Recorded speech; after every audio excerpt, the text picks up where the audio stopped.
Is it better to daven in a minion without a hat and jacket, or to wait for your hat and jacket and daven without a minion?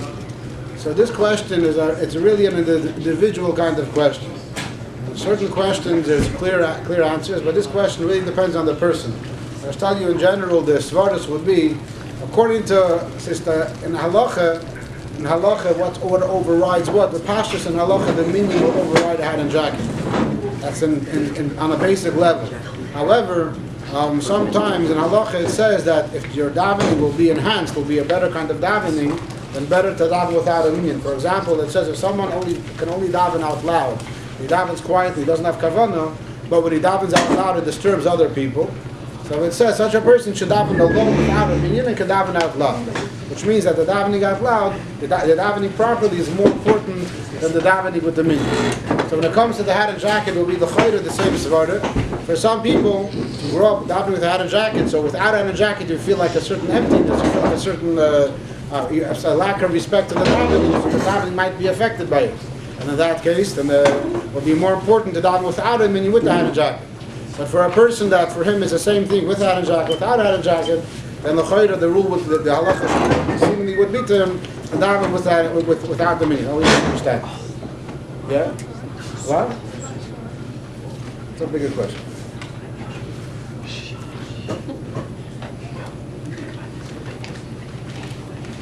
How can I improve my eskafia abilities? So eskafia, you can't really improve. There was a big mashpia. His name was Rabbi Shlomo Chaim Kesselman. Who was Rabbi Shlomo Chaim Kesselman? Anybody knows? Sure. Yeah.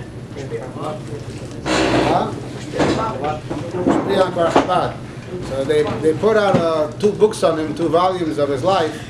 So by most Chassidim, and the books that they put on them, it's stories about him. But by him, it's specifically the way he would talk to Bachrim. So in a way, it's one of the best books from Chassidim, because it really tells you how the Mashpim of the past would talk to Talmidim.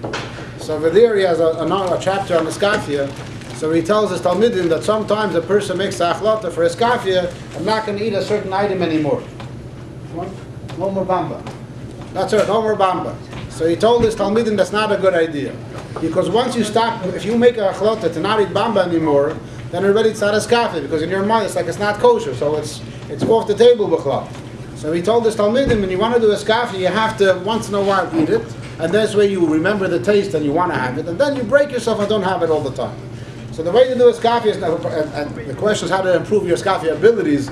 He says you want to get used to certain things. It's not the way it should be. It has to constantly be in such a way that you're breaking yourself every time. So if you get used to it, if you're already better at it, then it's really not Eskafia anymore. Then it becomes easier. Someone has to break himself to learn. If you push yourself to learn every day, after a while you start enjoying the learning, then it's not Eskafia anymore. So by definition, Eskafia you can't get better at it. Adrabah, you have to get yourself always. It has to be in such a way that you're always breaking yourself. Eskafia means that you're breaking your yetzer. At the same time, there is such a concept that if a person trains himself, that it's easier for him to make himself more, to have the general concept more of Eskafia. I know of a number of people, Bali Tshuva, that they were in the military, and then when they met Chabad, when they met Chassidim, they were real cabola certainly, Bali Eskafia, so they enjoyed it all. They said it reminded them of the military very much, of breaking yourself, of following order, so they liked that concept, and the Mela, if you had that within you already, then it can help. So sometimes a person goes on a diet, or a person takes himself up serious exercise that he does every single day, so he trains himself to go by the rules, even though he's not in the mood all the time. That can sometimes help Eskafia. But again, what I said lechatchila is the main thing, that really it's not a matter of training yourself. You always have to constantly be in a fight with yourself about it. It shouldn't be once it gets routine, then it's not Eskafia anymore. When we tackle a pocket knife, is it okay to do just the knife, or do you have to also do doesn't write the hemshech. But in the pashas, when it comes to a pocket knife or a switchblade, all those things, it has to be opened, and the entire thing has to be immersed. It cannot be closed. Especially the switchblades with a whole bunch of different parts to them, they all have to be open, so the water should be able to touch all of it, and then the entire thing should be able together. Do we say Baruch Dayan Ha'emes for a goy? So there's a research about it, and without Hashem's name, it's not a problem. You can say because Hashem is the one that's the judge, or he's the judge of all things. So if Hashem caused this guy to die, then it's also a Baruch Dayan Ha'emes. But do you have to say so? The Pashas not.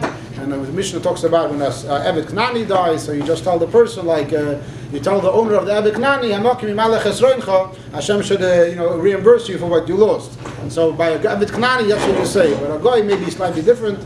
But again, what I saw that people write is that you could if you want, but for sure not with Hashem's name, which anyway, the Derech Kla we do not say with Hashem's name. But there's no need for it. What is the problem with someone that wants to change his gender? Today we live in a very crazy world where people change themselves from men to women and vice versa. So this is something which actually my brother showed me once, that there's Ibn Ezra. Ibn Ezra brings from a Farshim that they talk about a certain pasuk, I forget which pasuk it is, that it says that it's forbidden for a person to do such a thing.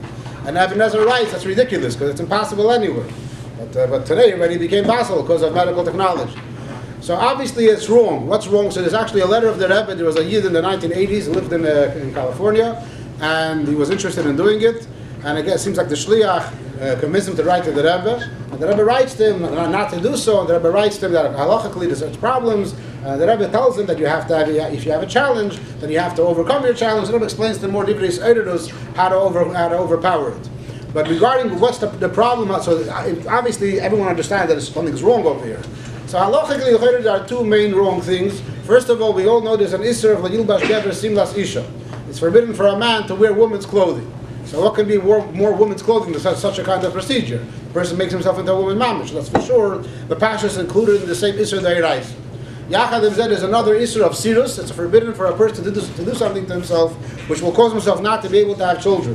When a person does this kind of operation, he loses the ability to have children as well. So I made that those are two obvious isurim that come with it, in addition to all the other problems which today some shluchim have to deal with. That there's actually a sefer was put out.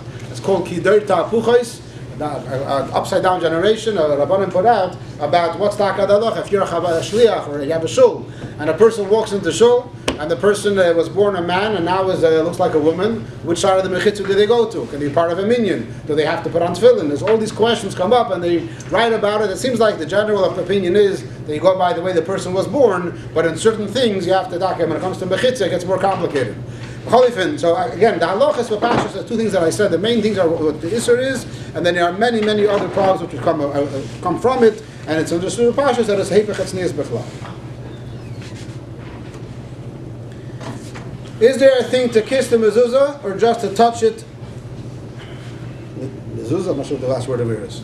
So in Shulchan Aruch and Siman Reish Pei Hey Yeredeya and Reish Pei Sif Beis, so the Machaber writes regarding the halachas of where to put the mezuzah, and the Ramah says V'yesh Oimrim Kisha'adam Yeitzei Min Habayis Yaniach Yodei Ala Mezuzah. And that when you leave the house, you should put your hand on the mezuzah as you're walking out.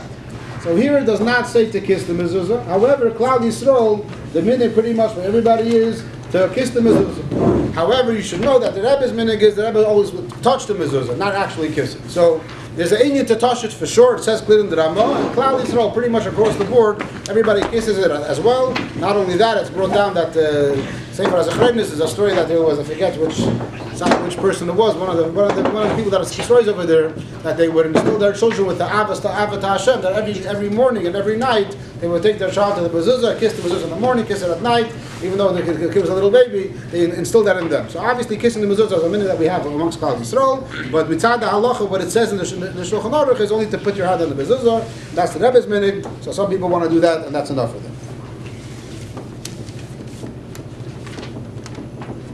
What's the difference between cabola, soil, and beetle? So beetle is really a general term, and cabola soil is a specific type of beetle. Beetle, it's impossible to have cabola soil without beetle, but you can have beetle without cabola soil. Beetle means when you put yourself down in front of somebody else. Cabola soil means you're taking it as a yoke, when you're similar we spoke before about iskafia. So for an example of beetle without cabola soil would be if a very chashuv a person walks into the room. When the Rebbe walks into 770, so the chassidim that are standing around automatically in awe, they take a step back and they're in awe that the Rebbe is coming in right now. That's not called cabola soil. That's called beetle. Standing up for a teacher when he walks in. That's beetle. That's not cabola soil. Okay, so when you have an argument with somebody, and you see that person is smarter than you, so you say, fine, you're smarter, I accept what you're saying, even though I don't understand it. That's all called beetle. You're mevatel yourself. You're putting yourself down for somebody else. Cabola soil is a specific type of beetle where you're you're accepting upon yourself a yoke of the Eibishter. Even though you don't understand it, even though you don't appreciate it, but you're mevatel yourself. So Cabola soil is a form of beetle. In a sense, it's the truest form of beetle. It's the foundation of beetle, foundation of it all. But other types of beetle, you can have other levels of beetle which do not have inside themselves the concept of Cabola soil. It's just a person's putting himself down for somebody else for whatever reason maybe.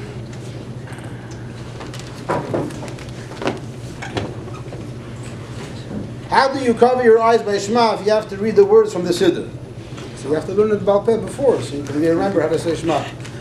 Which obviously means that although in general we're very important about looking inside the Siddur, but the main purpose is that you should not get distracted. So by Shema, when your hand is on your eyes, you're anyway not going to be distracted. And the mile of looking inside the Siddur, so that applies to other parts of davening, but by Shema obviously you're supposed to cover your eyes. Why do we not celebrate Rosh Hashanah the Chassidus on the second time the Alter Rebbe came out of prison, which was in Hanukkah?